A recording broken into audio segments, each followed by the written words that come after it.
Salut à vous tous, bienvenue dans le 24e journal de la bande dessinée spécial confinement, avec aujourd'hui une scénariste. Elle a un double nom, à savoir qu'elle écrit pour la bande dessinée et la littérature jeunesse. C'est bien sûr Nidi Bombardier, alias Stéphanie Dunant. Stéphanie Dunant, bonjour. Bonjour, pâle de gomme.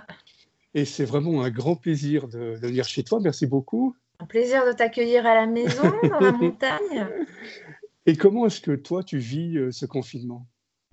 Alors, moi, j'ai la chance, comme je viens de le dire, d'habiter dans un environnement qui est très, très agréable, avec le Mont Blanc en 16/9e, avec l'air, le beau soleil en plus en ce moment. Donc, j'ai un confinement qui est très, très respirable, je pense, par rapport à beaucoup. Et puis, c'est vrai que comme j'habite en station, enfin à côté d'une station, je suis habituée à ce que tout s'arrête à un moment. Donc, c'est pas trop compliqué à gérer le fait que les magasins soient fermés, que tout soit en suspens comme ça. Par contre, ce qui est plus compliqué après, ça va être de ne pas retourner en festival au printemps parce qu'on avait beaucoup de dates prévues avec Sophie, de ne pas retrouver les copains, les copines, les organisateurs aussi qui sont des copains, des copines. Et voilà, toutes ces petites bulles un peu d'évasion où aussi on retrouve les enfants. On avait beaucoup d'interventions scolaires prévues. Donc ça par contre, ça risque de manquer vraiment. Pour le reste, moi, je crois que j'ai un gène d'ours, donc j'ai pas de mal avec le fait de rester enfermé, avec l'oisiveté, la contemplation, tout ça. J'ai pas d'angoisse par rapport à ça. Alors, dans ton univers bande dessinée, moi, je t'ai connu en 2006 avec un ami qu'on a en commun qui était Coyote, Tout à pour fait. justement pour deux albums. Oui, j'ai vu qu'il y a super dessin. Voilà. Hop, Ah, génial. un petit point en fait. Ouais. Et c'était pour une série, Les Voisins du 109. Plus que la tolérance, c'est l'acceptation. Tolérance, ça veut dire on tolère. Non, j'ai envie qu'on aime tout le monde. Je suis totalement utopiste et fleur bleue, et puis le monde est bien bordélique une fois de plus. Mais c'est ce que tu as dit après, il y a une chanson des années 60 qui s'appelle Don't judge a book by the cover. Ne juge pas un livre à sa couverture. Eh bien, ne juge pas un gothique à ses clous, ses piercings qu'il peut avoir dans la rue et ce côté noir et sombre. Acceptons-nous les uns les autres et aimons-nous les uns les autres. En fait, si t'enlèves ton masque, t'es une midinette. Grosse surprise dans ce tome intitulé Samedi, on découvre un coyote admirateur d'art qui rend hommage aux grands anciens. Dans mon immeuble, il y a une bande de colocataires qui travaillent aux Beaux-Arts et qui ont comme concept de dessiner, faire poser tous les gens de leur immeuble nus et les faire poser dans des positions de statuaires célèbres ou de tableaux célèbres. Donc, je ne suis pas allé dans la Joconde, mais il y a quand même la Vénus, la naissance de Vénus de Botticelli. Il y a du Rodin, autant le penseur que même le Balzac qu'il avait pu faire. Un buste de Balzac très fier, évidemment, c'est le gros joyeux calumet qui pose pour ça.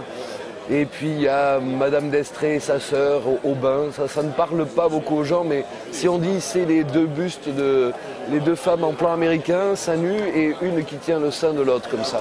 Et là tous les gens disent ah oui, donc Madame d'Estrée et sa sœur au bain. Et qui était génial parce que vous étiez en avance surtout avec la série, parce que maintenant tout le monde connaît nos chers voisins à la télévision. Et oui. vous avez eu... Voilà. On y était avant, tout à fait. On avait eu l'idée avant. Mais c'est une idée qui tourne toujours dans la littérature. C'est vrai que le côté proximité comme ça, le fait de partager un même espace. Et là, je pense qu'en ce moment, dans le confinement, ça doit être encore plus exacerbé, tous les échanges et toutes les solidarités qui se mettent en place, les gens qui jouent du violon ou qui organisent des séances de gym. Je pense que les voisins, on aurait pu faire un spécial confinement, une petite histoire spéciale confinement. On aurait pu s'amuser, je pense. Et c'est vrai qu'il y a eu deux albums, ça veut dire qu'il y a eu Vendredi et Samedi, plus un hors-série, en fait un collector qui était sorti entre les deux albums. Oui, alors normalement, il y aurait dû avoir 3 collectors en fait. Il y Ah, aurait dû avoir on appelait ça des art-of. Il devait y avoir ouais. le art-of de vendredi, le art-of de samedi, le art-of de dimanche.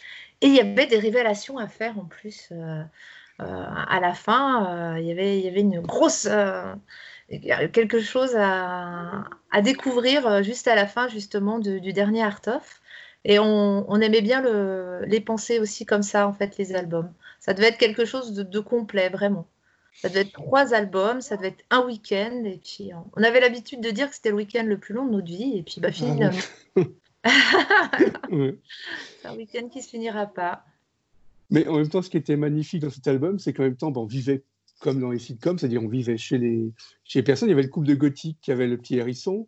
Il y avait aussi une mamie qui était là, c'était Mamie Rosemary. Et Ah, c'est vrai que Mamie quand... Rose. Et Ah, c'était Mamie Rose, génial. je crois que c'est comme ça que je me projetais dans ma vieillesse. Ah, À la base, c'est vrai que Coyote m'avait plus mis sous les traits de Luna, la gothique. oui, oui. Mais oui, en fait, nous, ce qu'on aimait, c'était. Ce que disait Coyote, c'est Don't judge the book by the cover. Voilà, ne jamais juger un livre par la couverture. Mhm. Et en fait, il voulait remettre ça avec les personnages, avec les gens, qu'il faut jamais juger les gens pour leur apparence. Et lui, justement, c'était quelqu'un qui jouait là-dessus parce c'était un personnage. Ah oui, oui. Et il jouait toujours sur ce côté biker, qu'on ne pouvait pas le louper quand il arrivait quelque part, c'est sûr. Ouais. C'était un biker, mais c'était quelqu'un qui avait un grand cœur. Ah bah oui, bah d'ailleurs, il y a une BD en ce moment, Les Bikers ont du cœur, que Oui. j'ai vu passer plusieurs fois sur Facebook. Et oui, oui, ça correspond bien, ça correspond complètement, ouais. Et en 2009, j'ai découvert avec une autre série, C'est les chats. Et c'est Voilà. vrai que c'est génial avec Sophie Turel. Et Tout à fait, ce sont les petits chats à notre oui, portée là, de 21 minets. Le 22e est en route, justement. oui, Là, bah, moi, ça y est, j'ai terminé d'écrire, tout va bien. Mais Sophie, bah, j'ai prévu. Alors, c'est pas tout à fait la couverture définitive. J'espère qu'elle ne me voudra pas de la montrer. Je sais pas c'est si vous la génial. voyez. Ah, super, le chat aventurier. Les chats Les aventuriers aventuriers. dont l'action se passe en Égypte, qui partent à la recherche du tombeau de Toutankhamon. Et donc, Excellent. ça sera le 22e. Et alors, bon, sans spoiler, mais parce que bon, c'est pas si grave, la fin, parce que je me suis inspirée de La Fontaine, donc il y a toujours un petit conseil, une petite morale à la fin. Et pour les chaventuriers, c'est que il y a dans les cas les plus désespérés une petite lueur toujours prête à briller. Donc, dans cette période un peu de doute, de flou artistique, très très anxiogène, je me suis dit que voilà, ce sera toujours un message positif à transmettre, parce que c'est ce qu'on cherche avec Sophie, c'est à transmettre des couleurs, des sourires, des jeux de mots, des choses toujours joyeuses et avec un petit peu de réflexion aussi, mais en tout cas, voilà, d'être avec les enfants jusqu'au bout. Et ce qui est génial, c'est que vous avez fait une série pour les enfants, aussi pour les grands, c'est-à-dire que on a autant de plaisir à tout âge à lire ça, parce qu'en même temps, il y a plein de jeux de mots. Avec les tricks, on avait charabler, on avait châtaigne, chat-neige. On avait en fait chaque fois un thème Chasse-neige, différent. ouais. Oui, Chasse-neige. chasse-neige. Mais Et en fait, ouais, bah, c'est ce qu'on dit aussi souvent, c'est que nous, on s'amuse à les écrire. Donc, on espère qu'il y a différents niveaux de lecture et que même Sophie, elle cache plein de petits détails dans ses dessins pour que bah, les parents aussi s'amusent et qu'on puisse, bah, que ce soit un moment de complicité entre les parents et les enfants.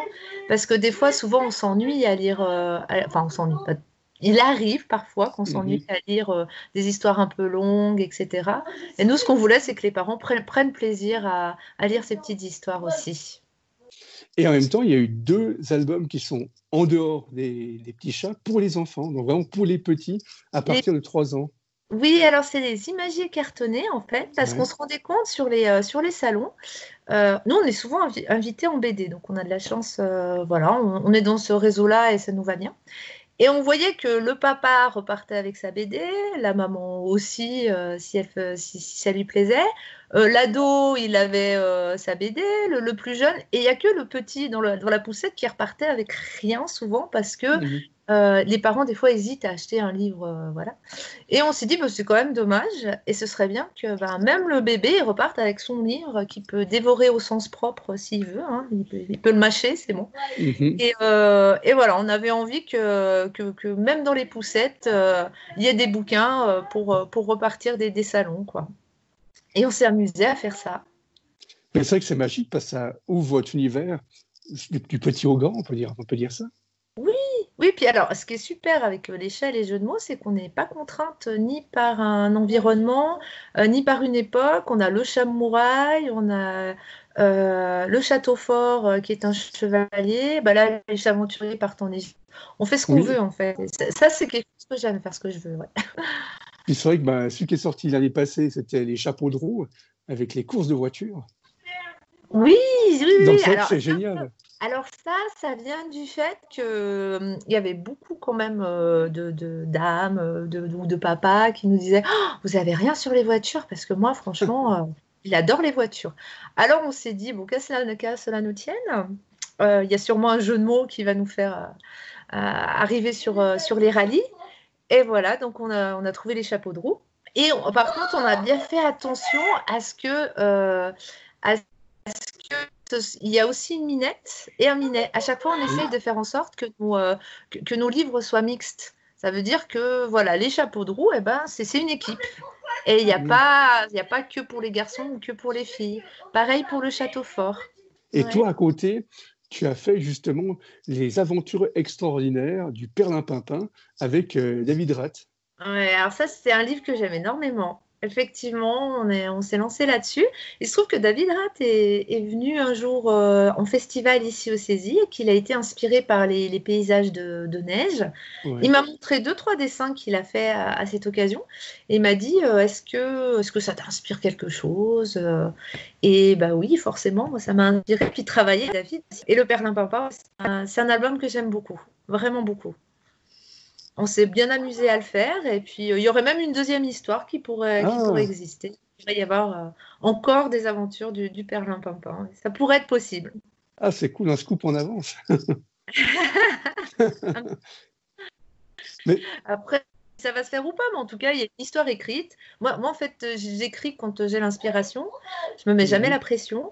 Et ben, un jour, j'ai eu l'inspiration pour une autre histoire, donc je l'ai écrite. Et puis, on verra bien si un jour, elle voit le jour. c'est vrai que c'est génial, le premier album, on est vraiment dans un conte d'hiver. C'est-à-dire, comme tu disais, ça veut dire que c'est beau voir ces paysages hivernales avec ces super personnages et son chien. Moi, je trouve ça magique. Oui, puis ce qui est génial aussi avec David, c'est qu'il met plein de petits détails, comme Sophie en fait. Il rajoute Mhm. plein de petits détails en arrière-plan, des choses assez surréalistes et très poétiques, enfin tout ce que j'aime. Et je trouve que c'est un plaisir aussi de se perdre dans ces décors, dans ces images. C'est une vraie. Enfin, je pense que pour le lecteur, pour les enfants qui le lisent et pour les enfants qu'on est tous encore un peu à l'intérieur, eh ben, c'est un vrai plaisir de découvrir ces images aussi. Et là, dans tes projets, il y a le 22e album qui va sortir. Il sortira cette année avec justement les petits chats. Alors, bah, Inch'Allah, Oui. j'espère, normalement, il est prévu pour. À chaque fois, c'est à la rentrée des classes qu'il sort. Mhm. Donc, s'il y a une rentrée des classes, Oui. s'il y a. Non, c'est vrai qu'on est un peu perdu là avec tout ça. Oui, normalement, il devrait sortir en septembre-octobre. En général, notre première grosse séance de dédicace, c'est au Festival BD de Chambéry. C'est la premier gros rendez-vous de la nouveauté avec les lecteurs. Puis en général, ils sont toujours présents au rendez-vous et ça fait super plaisir, quoi, parce que à chaque là, les chapeaux de roue, ils sont partis pour de vrai sur les chapeaux de roue. Je vois le samedi soir, on en avait déjà plus et ça fait tellement plaisir de voir que les lecteurs attendent le prochain, même s'ils grandissent. Oui. Mais c'est vrai que c'est génial parce qu'avec Sophie Turel, vous avez écrit votre univers. Et c'est magique parce qu'il y a toujours, quand vous dédicacez, il y a de l'animation, il y a beaucoup de monde. Et c'est vrai que c'est magique. Ah ouais, alors nous, c'est un moment qu'on adore en fait, retrouver les enfants. Parce qu'il y a une énergie, il y a quelque chose de super, même si des fois, on peut donner l'impression de dédicacer à la chaîne parce qu'il y a vraiment beaucoup de monde. Nous, à chaque fois, on essaie d'avoir un échange avec chaque enfant, de passer du temps, de lui expliquer. Alors, pour certains, ils viennent nous retrouver, donc ils nous connaissent, on est des copines, quoi. Et puis, pour ceux qui nous découvrent, j'essaie toujours d'expliquer pourquoi on est là, parce que moi j'écris, parce que Sophie dessine, parce qu'on se rencontre et que sur un même livre, il va y avoir nos 3 noms ce jour-là, parce qu'on se sera vus, parce qu'on se connaîtra un petit peu mieux et qu'on se reverra peut-être. Et c'est vrai qu'on veut faire plaisir aux enfants et nous, ça nous fait plaisir. Bon, on est rincés le soir, hein, mais, mais ça fait tellement, tellement de bien de retrouver, même les parents, ils sont super, ils nous suivent sur notre page Facebook, sur notre site internet. Non, je pense qu'on a créé quelque chose de sympa, quoi, vraiment. Et à part justement les petits chats, est-ce que tu es sur une autre série, un autre projet? Alors là, je suis sur un projet de BD jeunesse. Ah, génial. Alors, qui se fera, qui se fera pas, chez qui, quand, où, je ne sais pas. Avec Céline Terrolaz, avec qui j'avais pris fait Valentine. Ah oui, super, oui. Donc avec Céline, on voudrait garder ce petit univers de sorciers qui nous plaît bien à toutes les deux, quoi. Et donc là, on est sur un projet de BD jeunesse ensemble et puis on y va, on verra bien ce que ça donne. Ah ben, c'est génial, donc plein de projets. J'essaye, j'ai toujours un projet de série jeunesse aussi avec Cœur de Ridel. Après, c'est vrai qu'il faut voir un peu au niveau des éditeurs. Là, c'est un peu tout en stand-by, quoi. Je pense à tous les copains qui avaient des albums qui devaient sortir en ce moment. Tout est un peu décalé, tout est... Et puis à ceux aussi qui devaient promouvoir leur album en ce moment, donc promouvoir c'est un bien grand mot, mais qui devaient aller le présenter au public sur des salons. C'est vrai que ça fait. Et puis les librairies qui sont fermées, c'est toute une période un peu étrange, mais j'espère que c'est pour mieux revenir. Bien sûr. Oui. Alors je te remercie beaucoup de nous avoir accueillis chez toi. Je t'en prie, merci d'être venu à la maison. Mais c'est gentil. Je te paierai bien un petit café. Mais oui. Comme ça, on peut santé, on va tranquille. Ah, mais non, c'est pas du café que tu bois, toi. Non, moi je suis à l'eau. Ah, bon, bah. Voilà. Non, j'ai pas sombré dans l'alcool. Par contre, je bois beaucoup de café. C'est peut-être pas une bonne. Oui. Pour tenir le coup. Mais je sais pas, ouais, le café et moi, c'est une grande histoire d'amour. Alors, merci beaucoup. Merci à toi, je te fais un bisou. Je sais pas si on voit. Oui, merci beaucoup. Voilà, t'as un bisou peut-être avec narine apparente. Oui, c'est ça, ou avec le coude. Ouais. On a le droit, il y a un écran là. On a le droit de s'embrasser. Merci, bonne continuation et merci de venir voir les auteurs chez eux comme ça. C'est chouette. Oui, c'est très gentil, merci. I will take you far